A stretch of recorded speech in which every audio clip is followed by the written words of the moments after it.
Au Conseil des ministres, le projet de loi sur l'architecture. Il tiendra compte beaucoup plus de l'environnement, la qualité architecturale des constructions évidemment, mais aussi le respect du caractère ou de l'intérêt des sites et des paysages seront d'intérêt public. On fête le 40e anniversaire de la loi de 77, mais c'est quand même une loi extraordinaire. La formulation de la loi qui décrète l'architecture d'intérêt public, ça nous a tout de suite...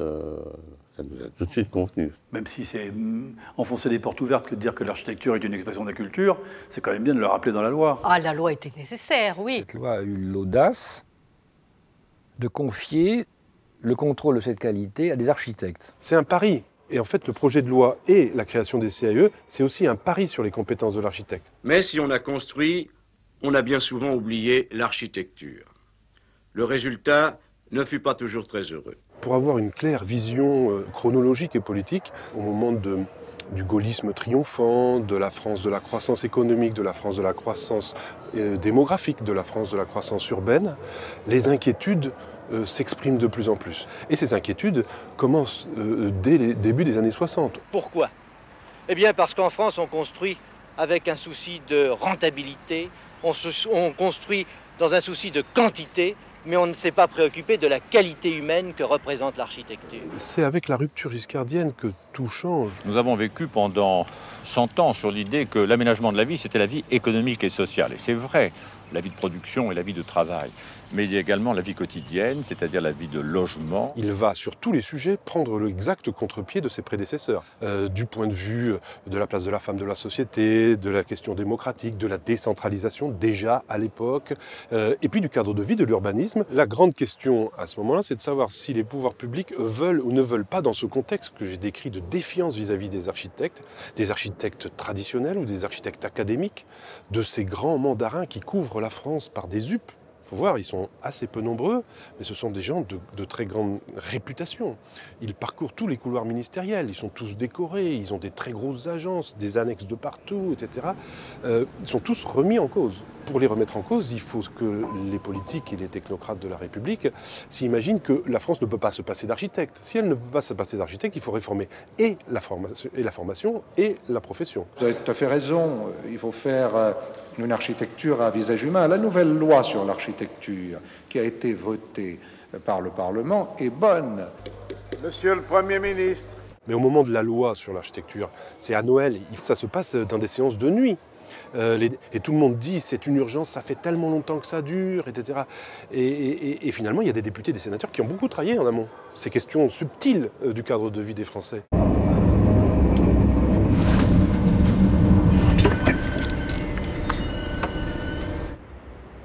Au demeurant, vous n'avez pas que des réunions, vous vous rendez sur le terrain. Ah oui, ça c'est essentiel. Je crois que c'est beaucoup apprécié du public, justement, le fait que nous avons 22 lieux de permanence dans le département. C'est vrai que j'avais réfléchi à la question et que j'avais une détermination quand même assez forte. Le premier conseil a été créé dans les Pyrénées-Atlantiques.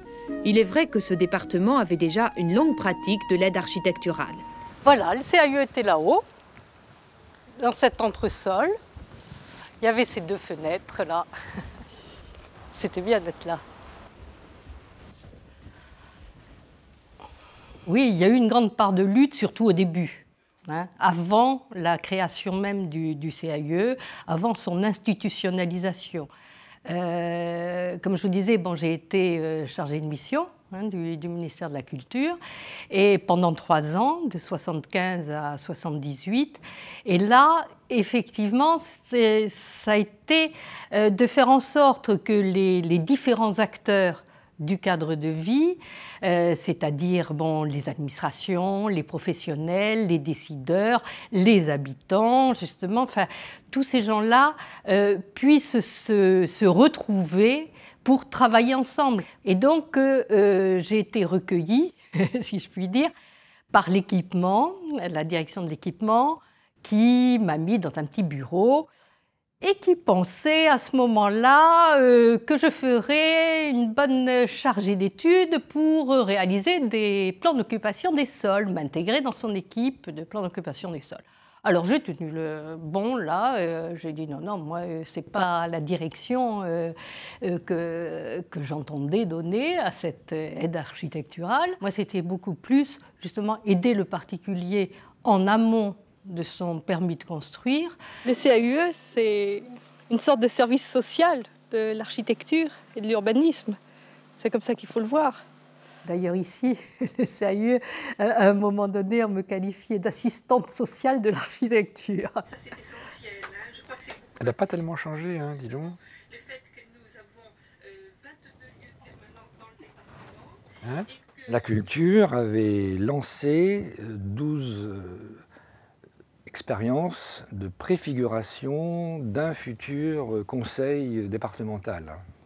Et donc, dans ces 12 départements, il y avait un architecte qui allait chez le préfet, chez l'architecte des bâtiments de France, à la DDE, pour voir comment se passaient les attributions de permis, quel était le cheminement du candidat à la construction, justement, le parcours du combattant, en fait, en réalité, et à essayer de comprendre où est-ce qu'on pouvait améliorer, où est-ce qu'on pouvait insuffler des préoccupations de qualité, des préoccupations humaines. Les architectes sont là pour accueillir le particulier qui désire, par exemple, construire. Entre nous, on discutait, on comparait, on se dit « tiens, toi tu fais ça, tiens, moi je fais ça, et ça c'est mauvais, ça c'est très bon ».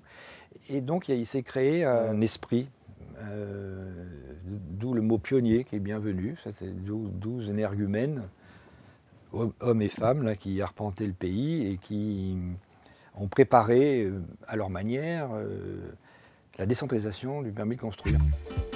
Il y a chaque année 2 millions de candidats au logement.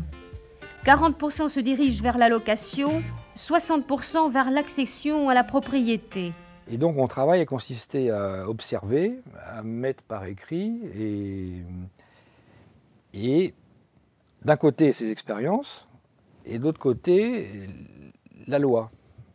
Mon premier travail, voilà, les 4 missions, et ça a servi de bréviaire, disons. Et puis les gens ont puisé dedans, ont rejeté, ont râlé, ont foncé, c'est un peu de tout, quoi, voilà. Comme c'était très bien fait, on a vraiment décidé que nos actions allaient être réparties justement sur toutes ces missions. Et ça a beaucoup favorisé, disons, une homogénéisation de la façon de travailler des CAUE. Et quand on arrivait dans un CAUE, en général, une des premières choses qu'on avait à faire, c'était aider les candidats à la construction, c'est comme ça qu'on les appelait, à obtenir leur permis de construire. Et ça a été une école très très très intéressante. Parce que rien de tel que d'expliquer ce que c'est que l'architecture à quelqu'un qui n'y connaît rien, pour continuer à apprendre ce que c'est que l'architecture. Et moi, je me souviens très bien que la première chose qu'on leur demandait, c'est est-ce que vous voulez avoir une maison pour marquer votre réussite sociale ou est-ce que vous voulez avoir une maison pour vivre dedans? Mais surtout, on arrivait à ce qu'ils s'approprient leur projet. Et pas seulement à ce qu'ils se disent il faut que j'ai mon tampon pour pouvoir construire. La maison individuelle avec son jardin, c'est le rêve de tous les Français. Il faut dire aussi qu'on était vraiment au moment, puisque c'était Giscard qui venait de dire que la France allait être un pays de propriétaires. Chalandon était arrivé, donc on était en plein dans la marée pavillonnaire sur tout le territoire.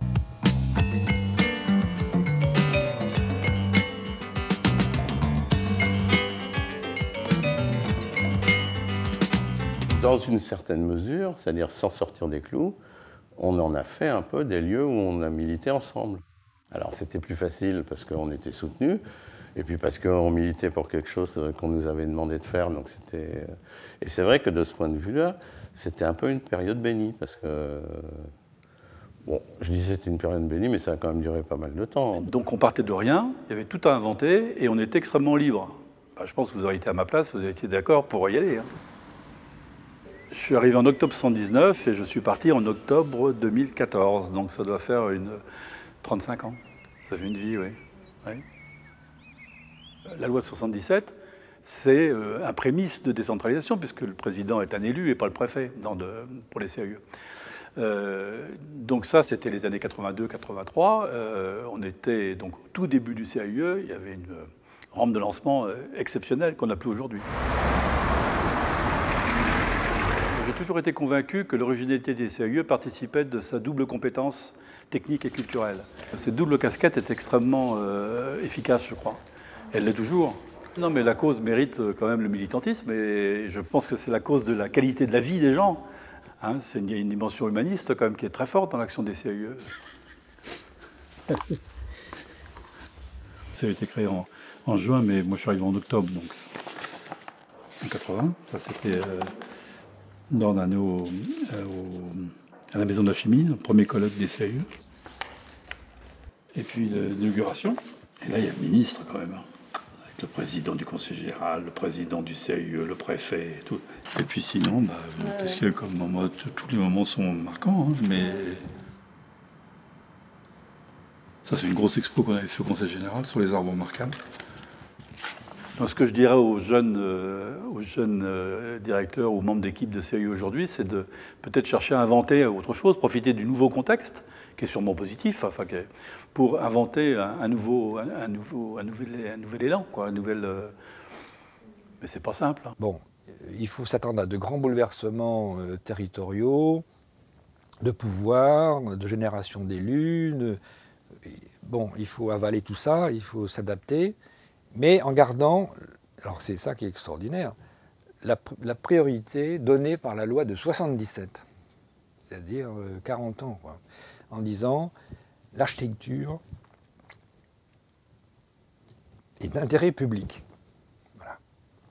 Ça n'a pas changé.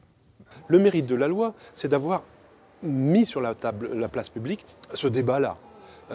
Est-ce qu'il a pénétré la population française? J'en doute, je ne crois pas.